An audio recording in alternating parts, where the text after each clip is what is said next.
ലോകം കണ്ട ഏറ്റവും വലിയ ബുദ്ധിജീവികളിൽ ഒരാൾ ഒരു അടിമ സ്ത്രീ ആയിരുന്നെന്ന് പറഞ്ഞാൽ നിങ്ങൾ വിശ്വസിക്കുമോ? ഏതാണ്ട് 3 ലക്ഷം സ്വർണ്ണ നാണയങ്ങൾ വിലയിട്ട ഒരു പെൺകുട്ടി.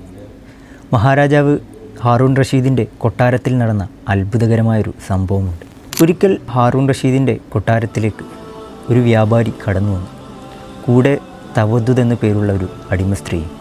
അവളെ വിൽക്കാൻ ആ വ്യാപാരി പറഞ്ഞ വില കേട്ട് രാജാവ് ഞെട്ടിപ്പോയി. 3 ലക്ഷം സ്വർണ്ണ നാണയങ്ങൾ. പക്ഷേ അവൾ വെറുമൊരു അടിമ സ്ത്രീ ആയിരുന്നില്ല. ഖുർആൻ, തത്വശാസ്ത്രം, വൈദ്യശാസ്ത്രം, ജ്യോതിശാസ്ത്രം തുടങ്ങി അന്ന് നിലവിലുണ്ടായിരുന്ന എല്ലാ വിജ്ഞാന ശാഖകളിലും അഗാധ പാണ്ഡിത്യം നേടിയിരുന്നു. അങ്ങനെ രാജാവ് അവളെ പരീക്ഷിക്കാൻ തീരുമാനിച്ചു.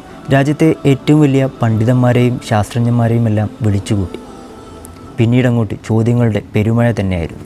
ആ പണ്ഡിതനിര ആദ്യം അവളെ പുച്ഛിച്ചു തള്ളിയെങ്കിലും പിന്നീട് അവർക്കെല്ലാവർക്കും അവരുടെ ആ പാണ്ഡിത്യം അംഗീകരിക്കേണ്ടി വന്നു. ഖുർആനുമായി ബന്ധപ്പെട്ട അനേകം ചോദ്യങ്ങൾ വന്നു. ഇസ്ലാമിലെ മറ്റ് വിജ്ഞാനശാഖകളായ ഹദീസ്, കർമ്മശാസ്ത്രം, വ്യാകരണശാസ്ത്രം, കൂടാതെ ശാസ്ത്രം, തത്വശാസ്ത്രം, ജ്യോതിശാസ്ത്രം തുടങ്ങി സകലമാന മേഖലകളിൽ നിന്നുമുള്ള ചോദ്യങ്ങളെയും അവർ കൃത്യമായി നേരിട്ടു. കൃത്യമായ മറുപടികളും നൽകി. അവരുടെ ചോദ്യങ്ങളെല്ലാം ഏതാണ്ട് അവസാനിച്ചപ്പോൾ തവദ്ദുദ് എന്ന അടിമ സ്ത്രീ അവർക്ക് മുന്നിലേക്കൊരു ചാലഞ്ച് ഇട്ടു. ഇത്രയും നേരം നിങ്ങളുടെ ചോദ്യങ്ങൾ ഞാൻ നേരിട്ടു. ഞാനിനി നിങ്ങളോടൊരു ചോദ്യം ചോദിക്കും. നമ്മൾ ഇന്നലെ ചോദിച്ച ചോദ്യമായിരുന്നത് 2 കൊമ്പുകളിൽ ഇരിക്കുന്ന പ്രാവുകൾ മുകളിലത്തെ കൊമ്പിൽ നിന്നും ഒന്ന് താഴേക്കിറങ്ങിയാൽ മുകളിലുള്ളതിൻ്റെ ഇരട്ടി പ്രാവുകൾ താഴെയാകും. താഴെ നിന്നും ഒരു പ്രാവ് മുകളിലേക്ക് കയറിയാൽ 2 കൊമ്പുകളിലെ പ്രാവുകളുടെ എണ്ണവും തുല്യമാവുകയും ചെയ്യും. അങ്ങനെയെങ്കിൽ ഓരോ കൊമ്പിലെയും പ്രാവുകളുടെ എണ്ണം എത്ര?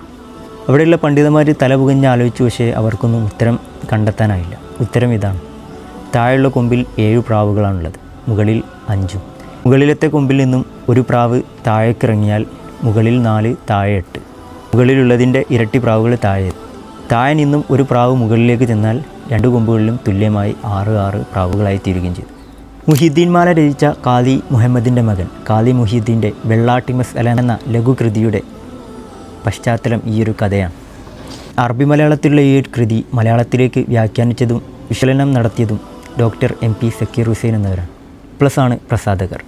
അന്ന് ആ കൊട്ടാരത്തിൽ വിജയിച്ചത് തവദ്ദുദ് എന്ന പേരുള്ള അടിമ സ്ത്രീ മാത്രമല്ല, അറിവ് കൂടിയായി.